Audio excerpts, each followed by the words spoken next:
تحریک شہیدین کا وجود عمل میں آیا. سید شاہ احمد شہید نے ہندوستان کی آزادی کے لیے انگریز کے خلاف اعلان جہاد کیا. مشرق سے لے کر مغرب تک، شمال سے لے کر جنوب تک پورے ہندوستان کے اندر انگریز کے خلاف اعلان جہاد کیا، جس کے صلے میں انگریزوں نے ان کے اوپر غداری کا مقدمہ دائر کر دیا اور کہا جو بھی انگریز کو ماننے والا ہے اس کو وہابی کر دیا گیا. وہابی کے معنی کیا ہے؟ انگریز کا باغی. جو بھی انگریز حکمرانوں کے اصول کے خلاف کرتا ہے وہ انگریز کا باغی تسلیم کیا جائے گا. آئے میرے عزیز دوستو، جن لوگوں کو انگریزوں نے وہابیت کے نام پر بدنام کیا تھا اور ایک نیا شوشہ ایسا چھوڑ دیا کہ آزادی کے بعد یہ مجاہدین ہزاروں کی لاکھوں کی تعداد میں ملک کے لیے جانثاری کی، لیکن ان پر بدنما داغ لگا دیا گیا کہ وہابی موومنٹ آف انڈیا.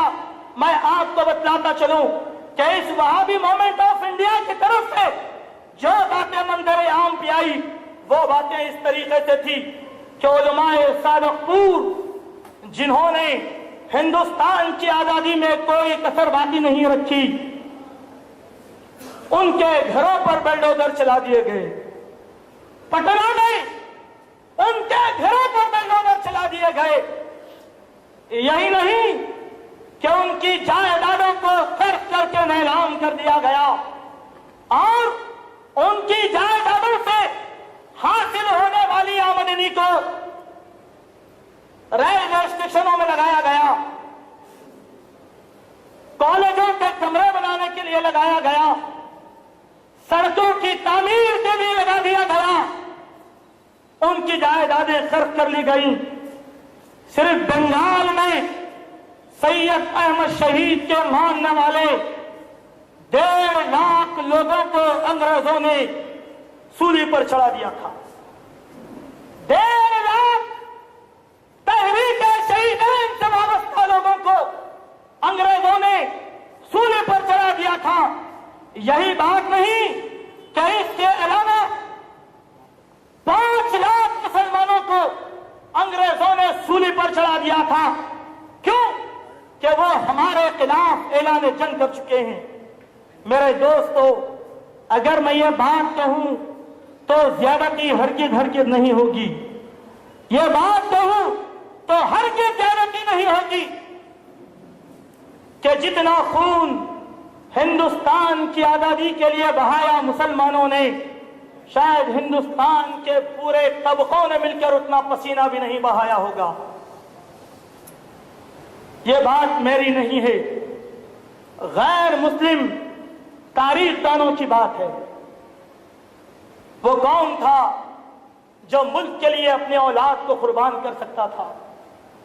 وہ کون تھا جو ملک کے لیے اپنی بیویوں کو بیوہ بنانے پر مجبور ہو گیا تھا؟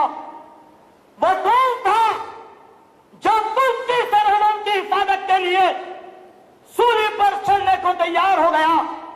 ان میں سے ایک نام حضرت یحییٰ علی کا نام آتا ہے تاریخ کے پنوں میں کہ یحییٰ علی کو انگریزوں نے قید کر لیا اور قید کرنے کے بعد جس کوٹھری میں ان کو بند کر دیا گیا وہ کوٹھری 4 فٹ چوڑی اور 5 فٹ لمبی کوٹھری تھی.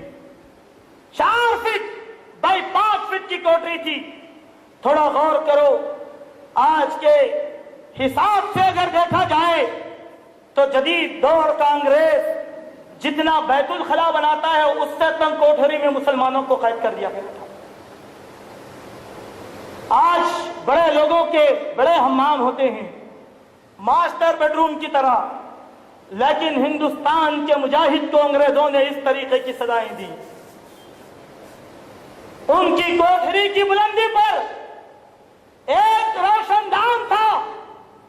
کوٹھی کا دروازہ 24 گھنٹے بند رہتا.